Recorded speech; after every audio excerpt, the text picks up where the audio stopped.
அனைவருக்கும் வணக்கம். தொல்லை போக்கும் பைரவர்.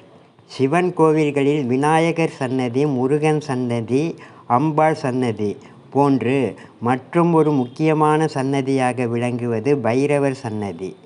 பைரவருக்கு உகந்த நாளான தேய்பிறை அஷ்டமி அன்று வடைமாலை சாற்றி அர்ச்சனை செய்து வழிபட்டால் வழக்குகள், அபவாதங்கள், வீண் தொல்லைகள் போன்றவற்றிலிருந்து விடுபடலாம்.